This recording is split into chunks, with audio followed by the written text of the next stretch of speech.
Hi, everyone. Judge Andrew Napolitano here for Judging Freedom. Today is Thursday, August 7th, 2025. Professor John Mearsheimer joins us now. Professor Mearsheimer, thank you very much for your time. I'm going to give the floor to you, and you take as long as you want. Can you explain to us, please, as only you can, the origins of the State of Israel? Yeah, I'd be glad to do that. And let me start by making some comments, 4 sets of comments at about 60,000 feet, really general comments, and then drop down to 15,000 feet and make a handful of comments that are more specific, but fill in the general comments that I'll start with. Please.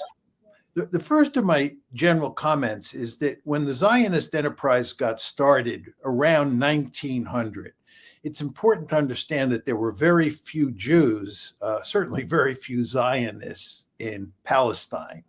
There was an adage at the time that this was a land with no people for a people, meaning the Jews who had no land. And of course, that was simply not true. There were a huge number of Palestinians living on that land. That's the first point you want to keep in mind. Second point is there's no way you're going to create a Jewish state on that land that's filled with Palestinians without doing horrible things to the Palestinians, without committing great crimes. And common sense just tells you there's no way you could create a Jewish state in a piece of real estate that's filled with Palestinians, again, without doing great crimes. And that includes stealing their land. And it's very important to emphasize that the Zionists understood this from the get-go. David Ben-Gurion, Vladimir Jabotinsky, and so forth and so on. They all fully understood this. Third point you want to keep in mind is that the Zionists from the get-go paid very careful attention to demography. They were very concerned with how many Palestinians were in the land of Israel versus how many Jews there were. And 80% Jewish, 85% Jewish, that was acceptable. The ideal, of course, was to be 100% Jewish, but you didn't want to have more than 20% Palestinian population. So demographics mattered. The other thing that they paid enormous attention to was what was called transfer. We now call this ethnic cleansing. They talked about ethnic cleansing all the time, not much in public, but in private they did, because they fully understood that to create a Jewish state in a land filled with Palestinians, they were going to have to do transfer or ethnic cleansing. Final general point that you want to keep in mind is that from the beginning, almost all of the Zionist leaders had very expansive goals concerning borders. They wanted to build a greater Israel that included lots of territory.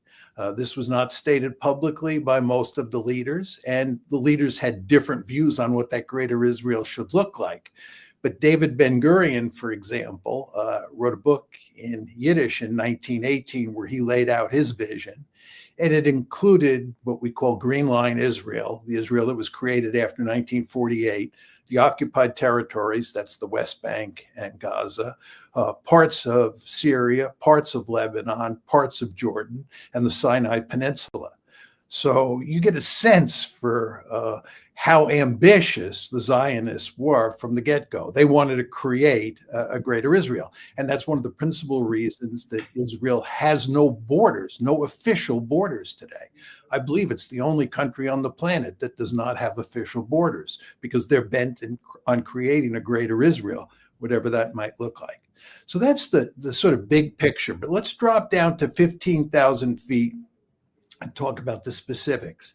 It's important to understand that few Jews came out of Europe to Palestine before 1933. And of course, 1933 is when Hitler comes to power.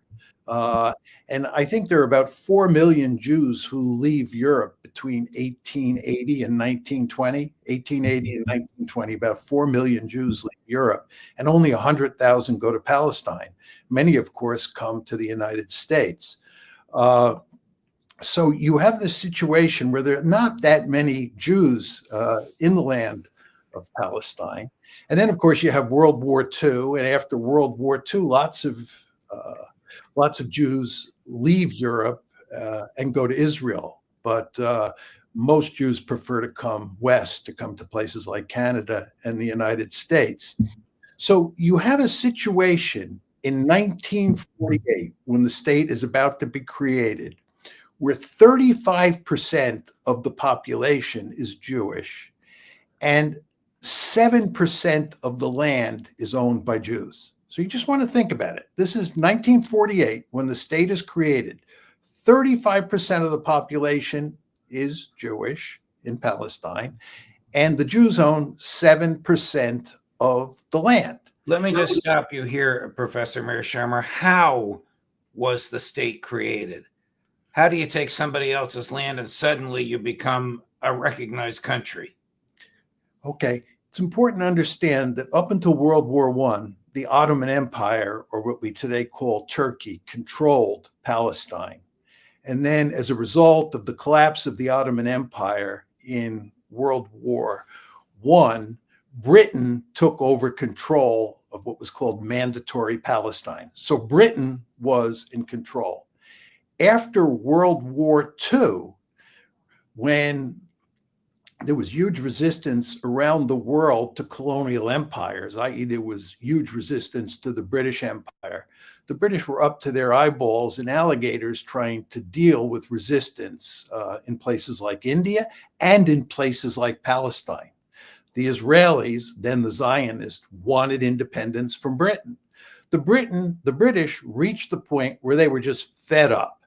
So on November 29th, 1947, the UN, right, with the British in the driver's seat, pushed hard to create two states in Palestine, a Jewish state and a Palestinian state. That's November 29th, 1947. And of course, Israel is created in May of 1948, probably about 6 months later. So that's how Israel was created. It was created by the United Nations, and behind that was mainly the British, but also the United States went along with it. So that's how it was created. Now, what you want to understand is that the map that the UN drew was not advantageous to Israel at all. First of all, they ended up with a very small amount of territory inside Palestine. And furthermore, they ended up with a population distribution that was about 55% Jewish and 35% Palestinian, okay? And this was not something that the Zionists liked at all for obvious reasons. So in 1948, before Israel gets its independence, a war breaks out between the Palestinians and the Zionists as the British are leaving. And the Zionists take more territory than they were given in the UN plan, and they expel a huge number, probably about 700,000, maybe 750,000 Palestinians. This is the infamous Nakba. This is how did they expel them? They must have used violence. They didn't compensate them for their land, did they? They did use violence. And the fact is that many of the Palestinians left without putting up much resistance. And it was reasonably easy for the Zionists and then later the Israelis after May 1948 to drive the Palestinians out. And the end result is that you get a state in 1948, which we call Green Line Israel. This is the Israel created by the 1948 war that's bigger than the Israel that was allotted to the Jews in the UN plan. And furthermore, after all, the ethnic cleansing is about 80% Jewish and 20% Palestinian. Okay, so that's the first big event. The second big event, which is, of course, of enormous importance, is the 1967 war, the famous Six-Day War. In the Six-Day War, the Israelis conquer the West Bank and Gaza. These are the occupied territories. I might add parenthetically that they also capture the Golan Heights. In the process of capturing the West Bank and capturing Gaza, they drive 200,000 more Palestinians, mainly out of the West Bank and into Jordan. So this is the second big ethnic cleansing. The first one was the Nakba in 1948, where you drive out about 750,000 Palestinians. And then in 1967, you drive out another 200,000 Palestinians and 80,000 Syrians off the Golan Heights, as I said. Now, the problem that the Israelis face once they conquer all this territory is that the number of Palestinians and the number of Israeli Jews in Greater Israel. Greater Israel is the Israel of 1948 plus those two occupied territories. Right. In these three pieces of real estate, you have roughly 7.3 million Jews and 7.3 million Palestinians. And I told you how much attention the Israelis paid to demographics. And at worst, they would accept 80-20. They really wanted 100-0. But here you have basically 50-50, and the demographic trends tell you that over time, the Palestinians will outnumber the Israeli Jews. So this is a huge problem. Then you have October 7th. And you want to think about October 7th in the context of the problem I just described. What the Israelis want to do, right, is they want to cleanse the Palestinians. They want to get the ratio down to at least 80-20. It's 50-50, 7.3 versus 7.3. This is not 50-50 now, is it? It's probably still close to 50-50. I mean, it's hard to tell exactly how many Palestinians have been killed, but let's assume that 100,000 Palestinians have been killed, not the 60,000 number that's frequently used. That would drive the number from 7.3 down to 7.2.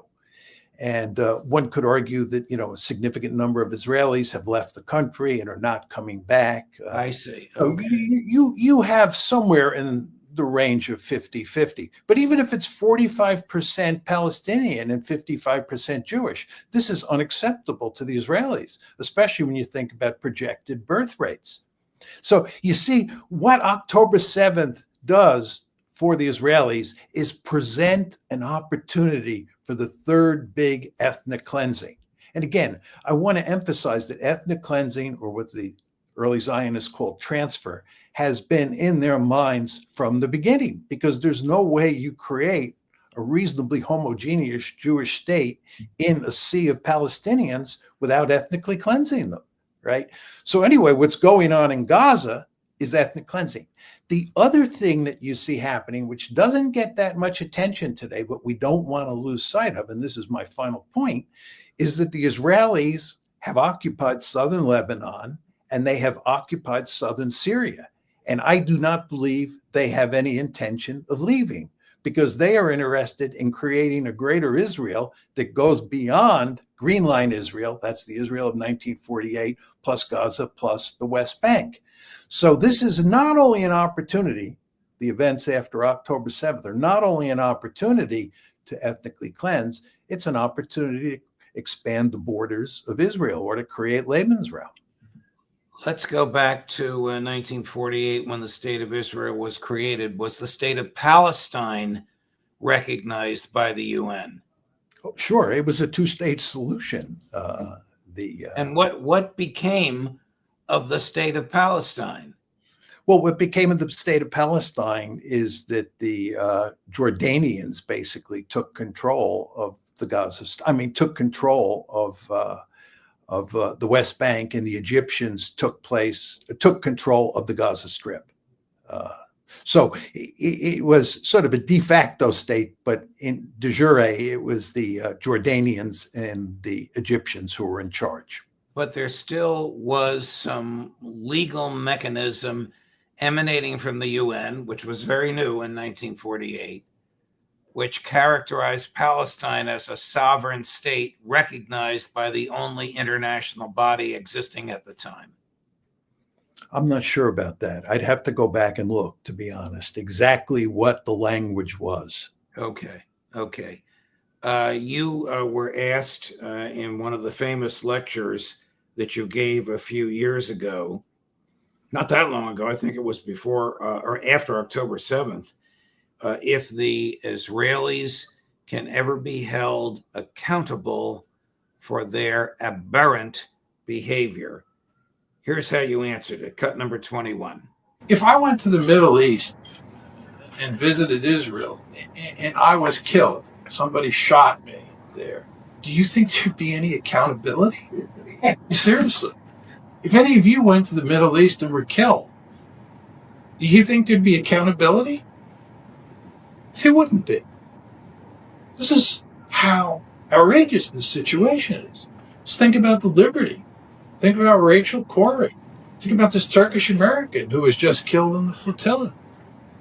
There's no accountability. Israelis can do almost anything and get away with it. So the idea that opacity matters, I don't think so. The lobby basically believes it can finesse any issue. They've never seen an issue that they can't finesse. Why is it that the Israelis can get away with anything? Because of the power of the lobby in the United States. It's impossible, or has been up to now, impossible for any American president to really go after the Israelis and punish anybody for killing Americans because they pay a significant political price. And does the lobby have this kind of power outside of the United States?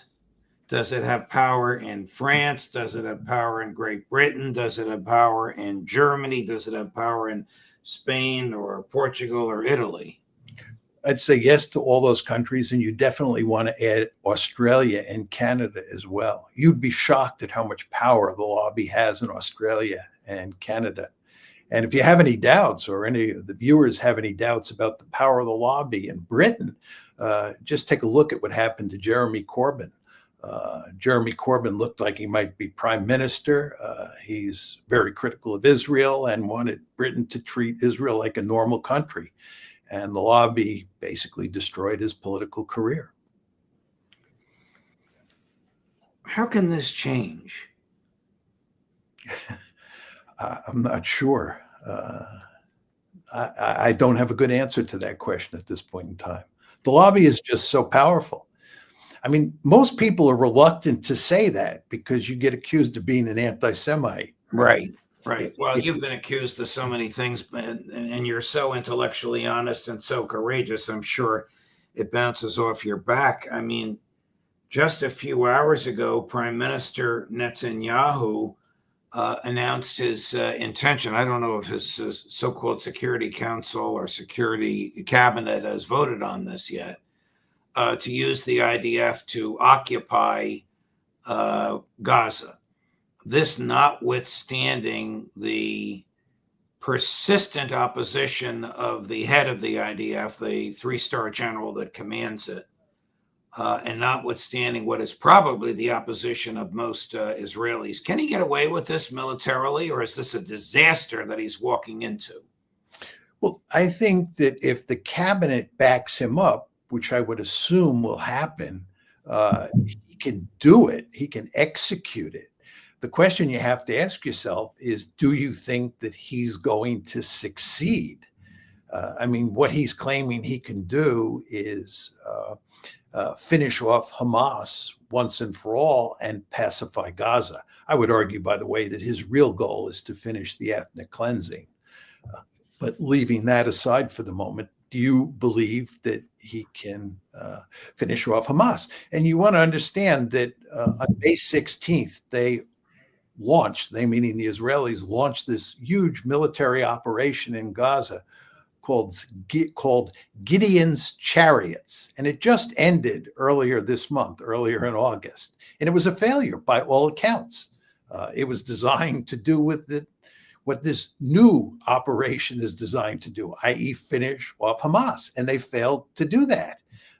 And this is why the chief of staff of the IDF and this general was handpicked recently by Netanyahu, is adamantly opposed to another offensive. It's why all sorts of security officials, ex-security officials who've occupied the highest positions inside the Israeli national security establishment are adamantly opposed to this operation. So there is huge opposition. That opposition is predicated on the assumption that it's going to fail, and lots of Israelis are going to get killed, lots of Palestinians are going to get killed, and Israel's reputation, which is already in the toilet bowl, is going to be even worse off as a result of this operation. So they're opposed. But can Netanyahu do it if he wants and he gets permission from the cabinet? The answer is yes. Does he need permission from Donald Trump? Or does he give permission to Trump? Which way does permission flow between Netanyahu and Trump? You're assuming he would ask permission. Why would he ask permission? He doesn't need Donald Trump's permission. Wow.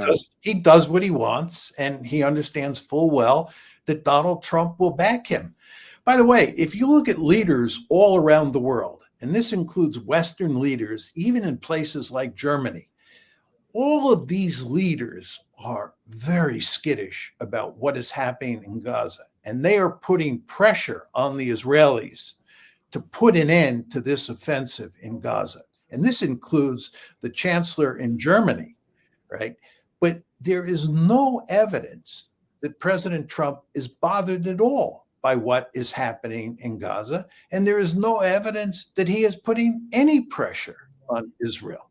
So again, why would Prime Minister Netanyahu worry about what Donald Trump thinks about another offensive in Gaza when we've heard, or he's heard, hardly a peep from Trump in the past? Trump was asked, would you support Israel reoccupying all of Gaza? And his answer, of course, is all over the place, but the bottom line is he doesn't know. Chris, cut number 5. Would you support Israel reoccupying all of Gaza, as has been suggested by some Israeli officials? Well, I don't know what the suggestion is. I know that we are there now trying to get people fed. As you know, $60 million was given by the United States fairly recently to supply food, and a lot of food, frankly, for the people of Gaza that are obviously not doing too well with the food. And I know Israel is going to help us with that in terms of distribution and also money. We also have the Arab states are going to help us with that in terms of the money and possibly distribution. So that's what I'm focused on. As far as the rest of it, I really can't say. That's going to be pretty much up to Israel. Yeah, please. Much up to Israel. He doesn't know what he's talking about with the food. The organization he's talking about is run by Mossad. According to Max Blumenthal and Aaron Mate, they have reduced 400 food distribution centers to 3 or 4. That's what the United States is paying for, and he wants to be thanked. He wants to be thanked for that. But just let me say, his answer mirror images what I said. He said it's up to Israel. Yes. Whether or not they occupy Gaza. And that's exactly what you'd expect from him. And of course, he's focusing on the food situation because that's what has people all around the world, including West European leaders, up in arms. And again, he is the only leader who's not up in arms.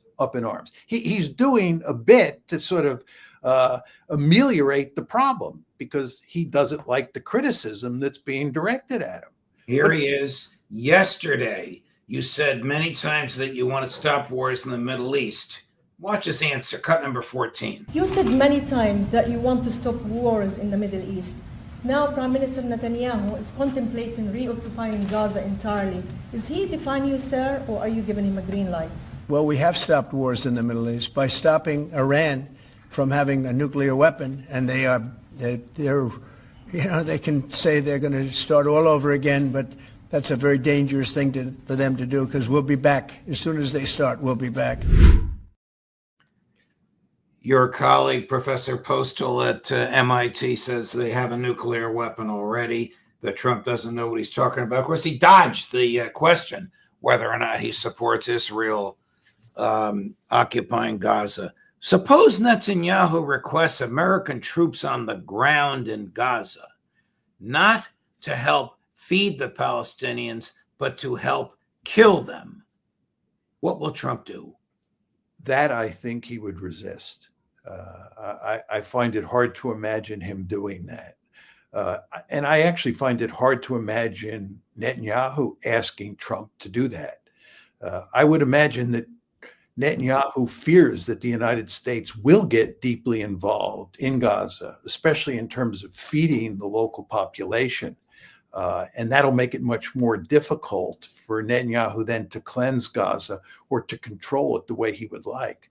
I mean, what they want to do, what the Israelis want to do now, is that they want to create concentration camps in Gaza. Gaza, as you know, before October 7th was one giant concentration camp, but they're now occupying huge chunks of Gaza, well over 50% of the territory. And what they want to do is that they want to concentrate the Gazan population in camps, in concentration camps. I mean, really what they wanted to do, or at least what Netanyahu wanted to do, was he wanted to put them in death camps. You understand, in Europe during the Holocaust, there was a difference between concentration camps and death camps. Death camps were where you took Jews and others to be murdered outright. Concentration camps, a lot of death certainly took place in those concentration camps, but they were different than death camps. And what the Israelis initially wanted to do was turn those camps in Gaza into death camps. They wanted to starve the Palestinians to death, right? Or kill them from the air. And that's what they were doing. That's why the world is up in arms, because all of those people were dying and were on the verge of a famine. So you can't do that anymore. No more death camps. So what you got to do is you go to concentration camps. And what you do is you put people in small pieces of territory, and you give them enough food and water and medicine to survive. But they live like animals inside these concentration camps. And why can there be no more death camps? What would stop Netanyahu? Who would stop Netanyahu? I think that world opinion turned so completely on Israel in recent weeks that the Israelis have been forced to back off. The Israelis and most of their supporters in the United States have been forced to back off. And they're now talking about allowing food and medicine and water into Gaza. But that's it. They're not talking about rebuilding Gaza. They're not talking about Palestinian self-determination. Because again, you have to understand that the goal here is to ethnically cleanse Gaza. Right. And by the way, as many of your guests have pointed out on this show, ethnically cleansing Gaza enjoys widespread support inside of Israel. We in the West like to portray Netanyahu as an outlier. And the argument is, if you only get rid of Netanyahu and you replace him with another more reasonable leader, all these problems will go away. This is ridiculous. The political center of gravity in Israel is far to the right. It's extremely hostile to the Palestinians. And the reason that Benjamin Netanyahu is in power and has survived for so long, even though he was in the driver's seat on October 7th, is because his thinking about how to deal with the Palestinians is reflected in the larger population. So anyway, you'll have little resistance inside Israel to putting these people in concentration camps. And I would argue that you'd have little resistance if these concentration camps turned into death camps, but you would have major league resistance outside of Israel. And that's what's happened over the past couple of weeks. And that's why the Israelis have backed off somewhat. Here's the show you how obsequious the United States is. Here's the person second in line to the presidency of the United States, right after the vice president in Israel yesterday, cut number 19. The Israeli government approved you to bring your 5 pets. So what biblical town in the West Bank did Mike Johnson visit? Well, let's take a look. Who is that American tourist in the blue shirt and the khakis there? Well, there he is, Speaker of the House, Mike Johnson. Where is Mike Johnson? Where's that crowd? Shiloh. Checking out the heifers? Got to look at the heifers. Got to check out Got to the heifers. inspect them. When he said your pets, by the way, when he said they allowed you to bring your pets, there is an export ban on cattle from the United States to Israel. So what they did is they said they're pets. They classified them as pets. They flew them on a Boeing 777. The Speaker of the House of Representatives, intimately involved in this red heifer prophecy. Hi, I'm Mike Johnson. I'm the Speaker of the House of Representatives in the United States Congress. We are so blessed to be here at ancient Shiloh, as they say here. We had a number of members of Congress here to pray. We prayed for our nation and for peace in Jerusalem, peace for Israel. And we're so grateful to be joined by all of our friends. Thank you. The reference to the heifers was the illegal importation of 5 heifers from Texas to Shiloh to be ritually slaughtered in furtherance of what Mike Johnson believes is some prophecy from the Old Testament. You can't make this stuff up. It's hard to believe where we are as a country. It's hard to feel good as an American these days. I hope that J.D. Vance stays very healthy and Mike Johnson is nowhere near the seat of power. Of course, as the Speaker of the House of Representatives, he already has enormous power, but this is the mentality that we're dealing with, Professor Mearsheimer. Thank you very much for all of this. I have long wanted to put on tape your understanding of the origins of Israel, and now we have it for everyone to see. It's always a pleasure. I know you did a lot of the talking, but you're so good at it. There's nobody better, and it's deeply appreciated. We'll look forward to seeing you again next week. Likewise. Have a good weekend, Judge. Thank you. You as well. Coming up at 4 o'clock today on all of this, and on Ukraine, and on President Trump meeting with President Putin, and on the condition imposed on that meeting at the last minute by the White House that Vladimir Zelensky be there. Who better to talk about all of this than Colonel Douglas Macgregor?